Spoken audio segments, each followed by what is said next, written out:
Today, we're talking Pac-12 football with our sideline reporter for Cal, Todd McKim, and it's coming up right now.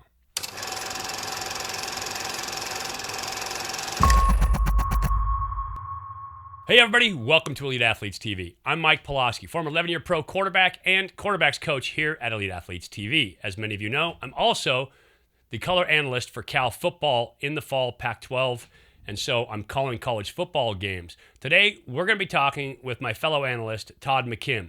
Fantastic. He has a breadth of knowledge on Pac-12 football.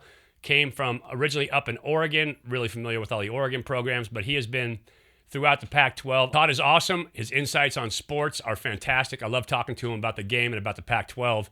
He gets the conference, he gets the coaches, and he knows the players. Before we get started here, make sure if you haven't done it yet, if you're new to the channel, subscribe to the channel, ring the bell. We give you football content, X's and O's, Pac-12 stuff, inside college football, kind of the inside baseball stuff that you want to know. And so you're going to want to subscribe, ring the bell. That way you get notified every time we have new stuff coming out.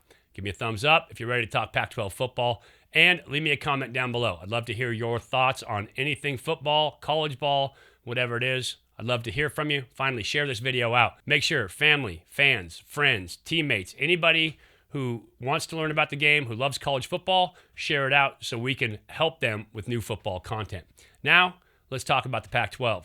It's been a weird season in the Pac-12 this year. Todd and I have got to do one game together, but we talk football all the time. So we're going to break down the Pac-12, and it's starting right now. Joining me now, my partner in crime on Cal Broadcast, our intrepid sideline reporter, Todd McKim, and just talking Pac-12 football. You came up with an interesting scenario that we were talking about earlier, Todd, about Cal UCLA. Hit me with it. You know, with all these last-minute potential cancellations of games, the conference is trying to just do the best they can to put some games together. So my scenario this week that would be beyond bizarre, Mike, would be both Cal and UCLA visit the Willamette Valley this week. And I'm going to assume that both are staying in Eugene as UCLA plays the Ducks at Autzen at noon. We're scheduled to play in Corvallis at 1:30, but they don't have enough hotel space in Corvallis. We've stayed like in Salem in years past, but the last couple of years with Justin Wilcox, we stayed in Eugene downtown. So if for some reason Oregon would have positive tests on Saturday morning and Oregon State would have positive tests on Saturday morning, that would leave UCLA and Cal without a game that day, but they'd only be separated by, maybe they're staying in the same hotel for all I know, no more than 2 miles away from each other. So just go to one of the high schools in Eugene or Alton Baker Park, which is across the river, and just line up and we'd have a rematch with UCLA. Somebody chalk the field, right? You get the dad out there pushing the chalk machine and you're ready to go. Hire a couple local high school referees. It's been that kind of season this year in the Pac-12. It's just been crazy. Utah has yet to play a game. Arizona State's missed a game. Cal's missed a game. Washington's missed a game. It's just been a nutty year. Talk about your take on kind of the overall picture of what's been going on. I mean, Utah is going to start their season, hopefully on Saturday, by playing USC.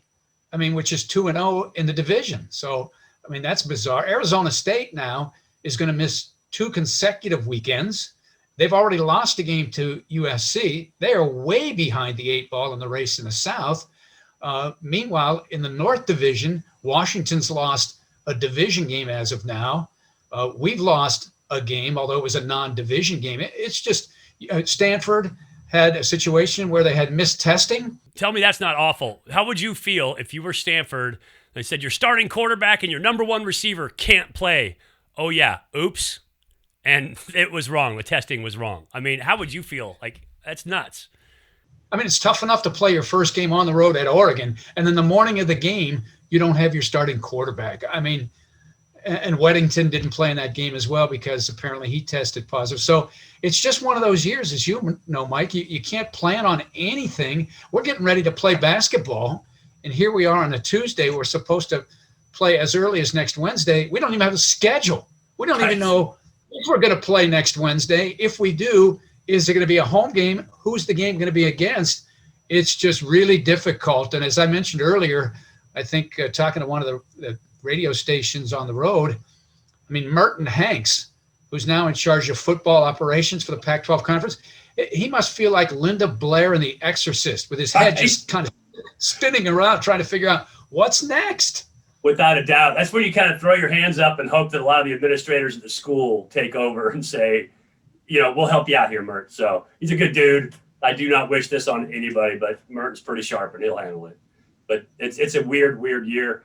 That said, let's talk about that UCLA game versus Cal last week. Everything going into it. Obviously, no prep for the Bears, no first game for the Bears. On top of that, they didn't have a D-line in practice for 2 weeks. Your take on that game? Well, it was unfortunate for the Bears, and UCLA had played a game. And as we mentioned during the broadcast, Mike, UCLA played much better in the second half at Colorado than they did in the first half. They got behind 28-7. And then before you know it, in the second half, they're within a touchdown and they have a chance. So they got better in the second half of that game. They had a little momentum despite losing that game at Colorado. They have a full week of practice. They're at home, even though it's not on campus. It's at the Rose Bowl, so they're at home. They don't find out they're going to play Cal until 1 in the afternoon, kind of like we found out when we were going to play UCLA. Coaches always in the offseason break down film, but now UCLA, they're at home, and they can have a practice and then a walkthrough on Saturday. The Bears, they're kind of stuck. They're going to go on the road and travel on Saturday, then wake up at 4:45 in the morning, play a road game. Without your defensive line having scrimmaged, your offensive line hasn't scrimmaged. Nobody's gone 11 on 11 for 12 days. And it's kind of an impossible situation. And it proved to be the case. And we found out in the very first series, when the Bears get a block punt, they're in great position to score, and they go a total of 3 yards in 6 plays. You kind of got the hint at that point in time, and maybe they don't have things all together right now. May not be on the same page, just a possibility at that point. And you're an ex-athlete, I'm an ex-athlete.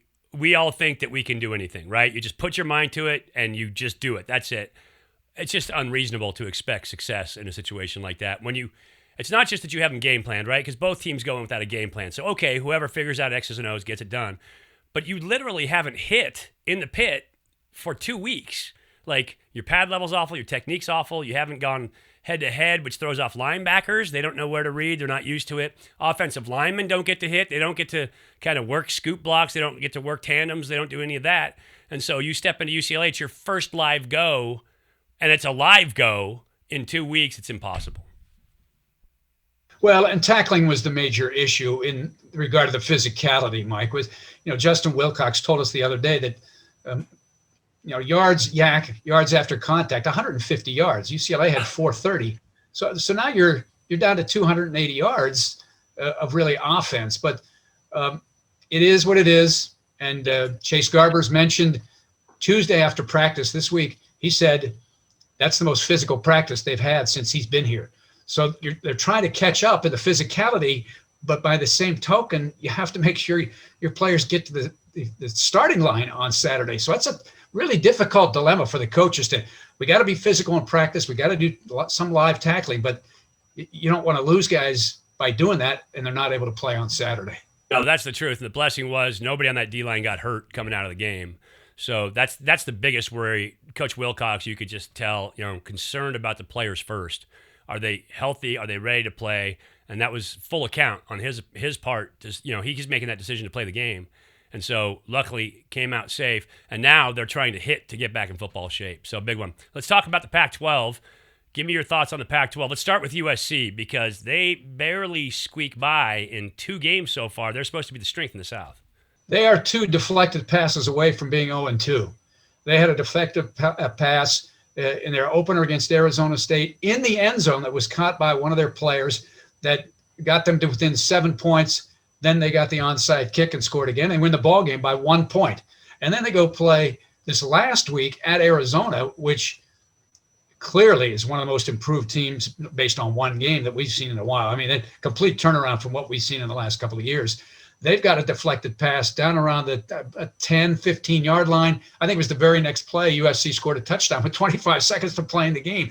If there's a pick, if there's an interception by either one of Arizona State or Arizona, they lose those games. So they're a shaky 0-2 going to play Utah this week, which will be all fired up, but Utah they haven't done much. Maybe. They've been kind of the same boat as Cal, right? Yeah. They got a new quarterback, new running back. So USC's got the lead after 2 weeks, but is shaky, I guess, to say the least. Colorado being the big surprise, right? They're 2-0. I mean, they beat UCLA at home in the opener for Carl Durrell. Then they go to Stanford, put a whooping on the Cardinal, who made the final score interesting. But that 3-point margin wasn't that way most of the afternoon. Totally. They've been running the ball really well. Broussard is leading the conference in rushing.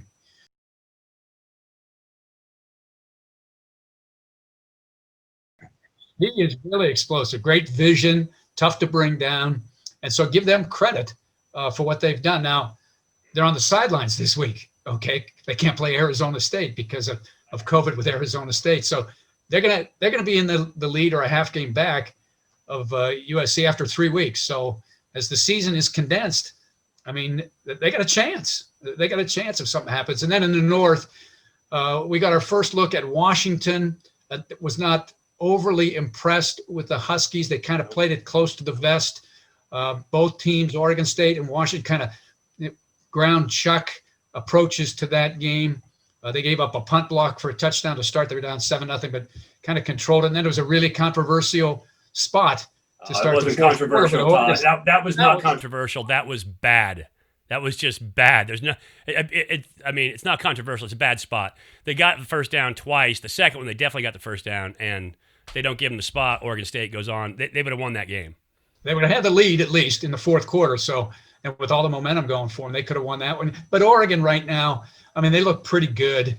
Defense maybe isn't playing to the standard that I think they had for that defense coming into this season. But offensively, with an entire new offensive line, a new quarterback, they haven't had their top 4 tight ends in the first 2 weeks. And yet their 5th string tight end, who was a defensive lineman before the season started. And runs and catches like one, but was a defensive lineman. He's got 7 receptions and a touchdown or 2 already.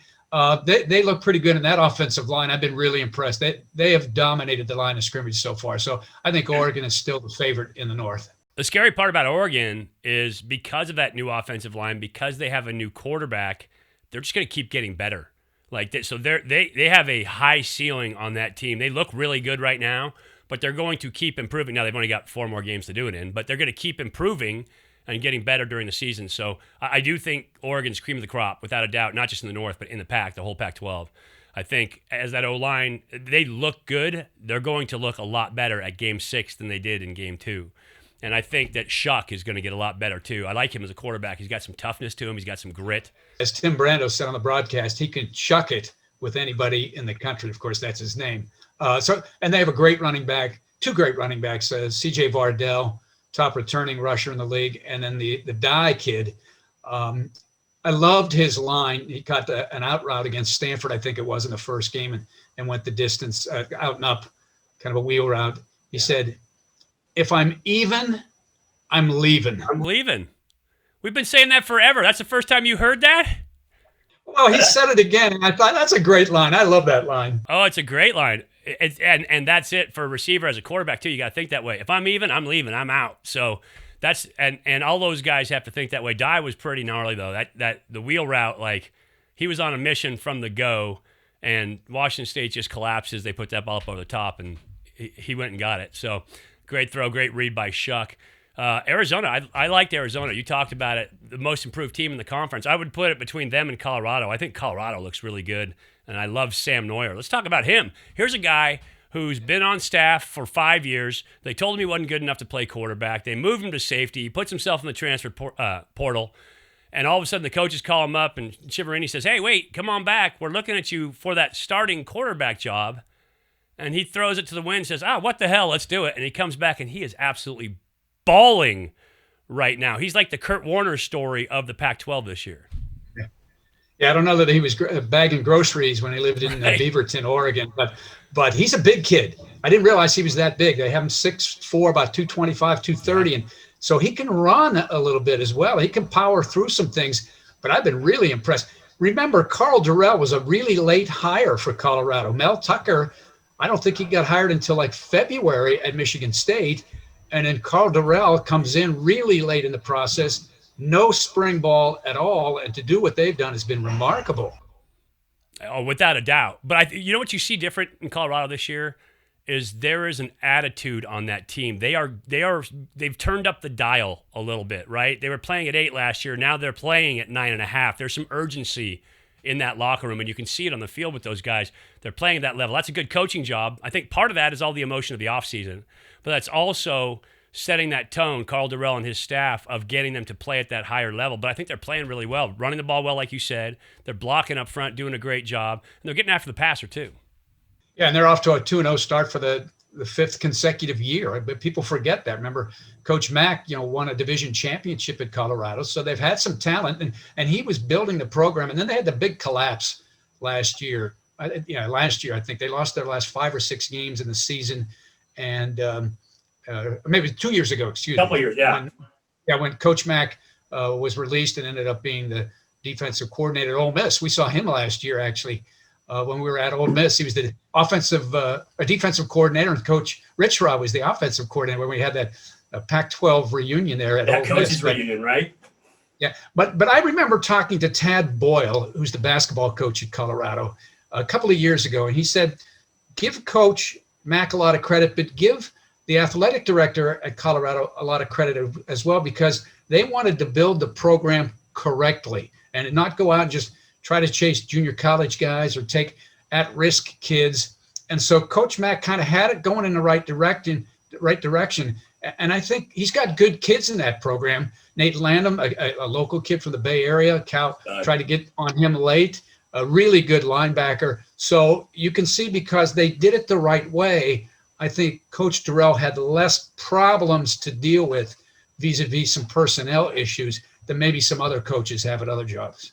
They say the smartest way to make money is to inherit it, and the same thing for a football team, right? If you can inherit a good football team, that's easy living, right? And that's up at Washington State, exactly what Rolovich did this year with his new quarterback, Jaden DeLora. I love him. He is the Pac-12 newcomer for me that I'm keeping my eye on, because I love watching him play. What are your thoughts on DeLora? Well, a kid from Hawaii, same high school as Marcus Mariota, St. Louis High School. We know all about them. They've been great program over the years there. And he was recruited by Coach Rolovich when Coach Rolovich was at Hawaii. Okay, he wants to keep the good players at home, and then he makes the trip to Washington State, becomes the head coach, and so it's kind of a natural fit there with the offense. And he is exciting to watch. He can run. He's been accurate for the most part, making good reads. He's been in that offense in high school, so he kind of knows what to expect. Yeah, he's the big surprise from an individual standpoint in this conference so far.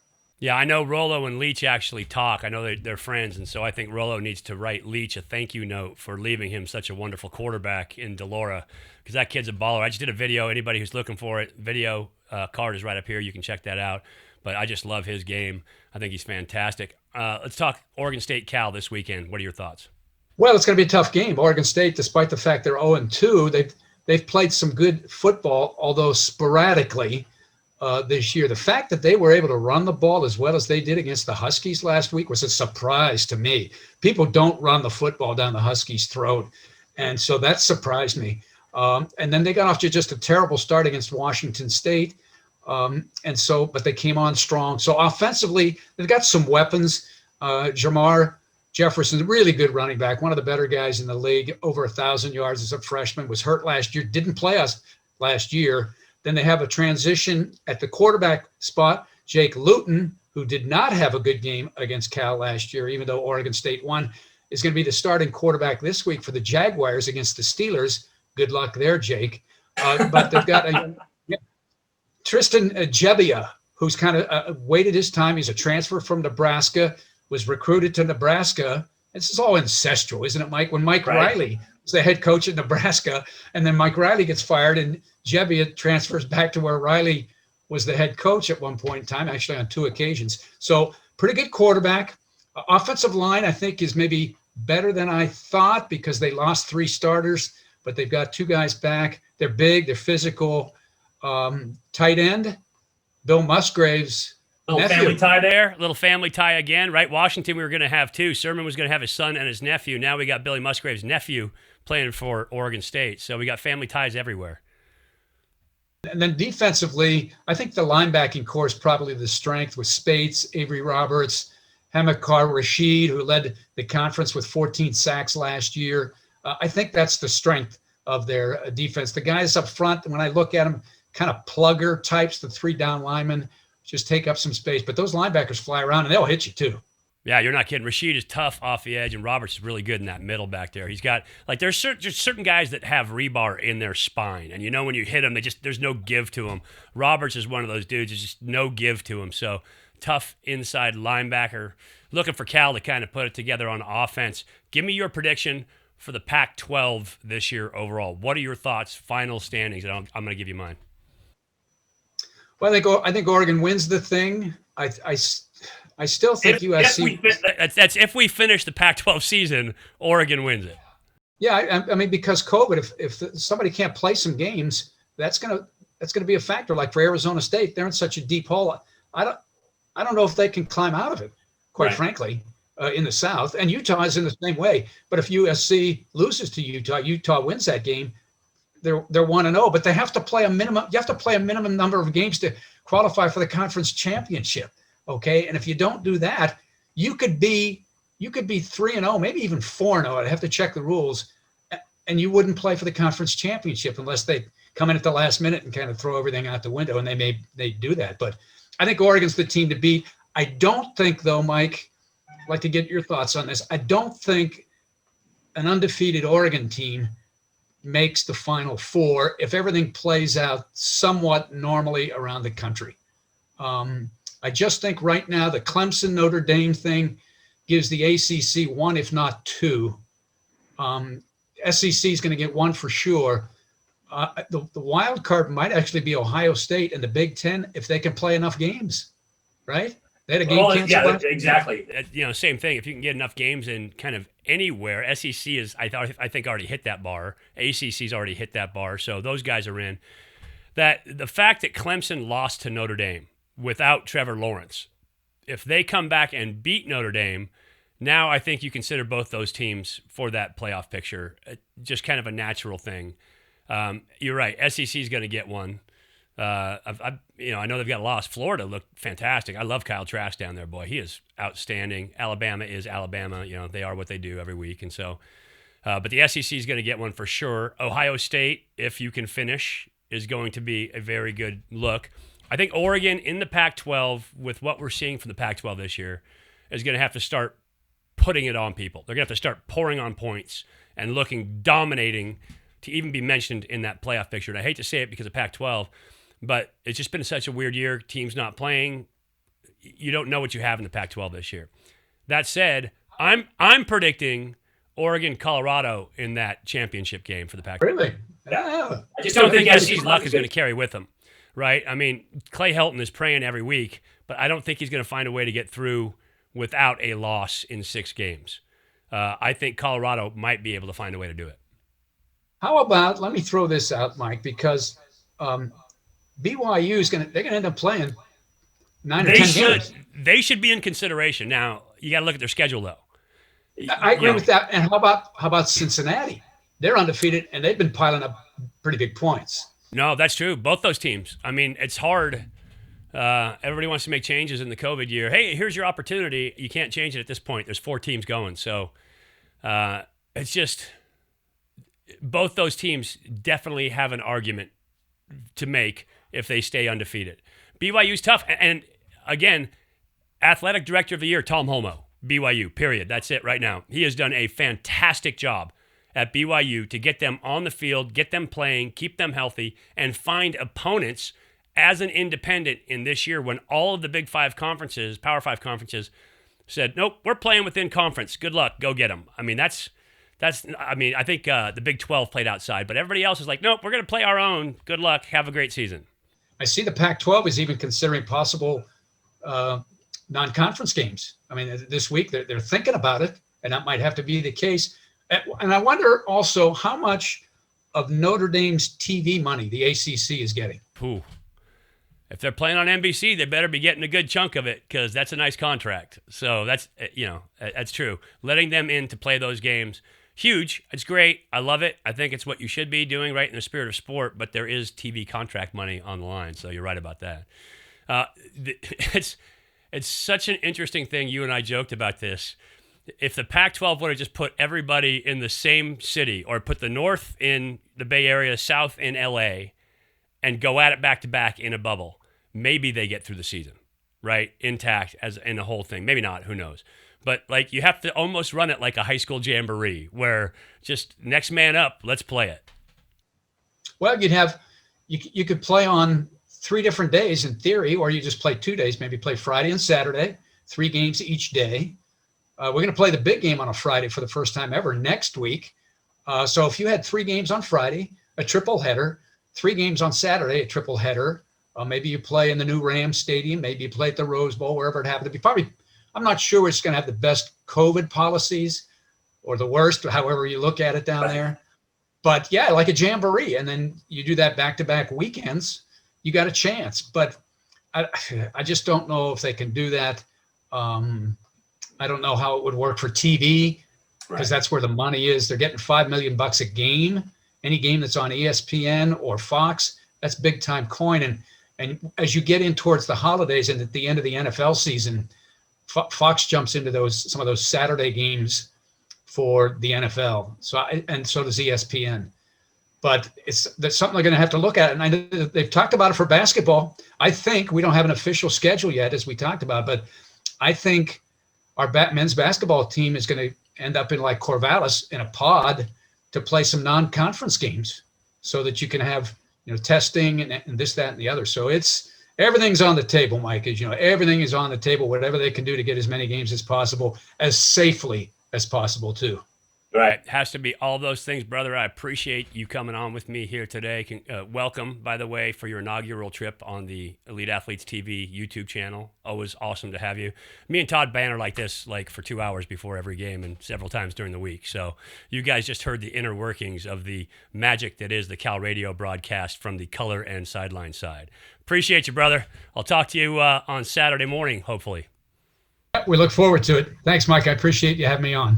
So look around the Pac-12. Todd, always insightful with his analysis of the conference. He sees things a lot of times as an ex-football player I don't see. So I love talking football with him. If you enjoyed today's content, give me a thumbs up. Now you know a little more about the Pac-12. Hopefully, we talked about your favorite team in there.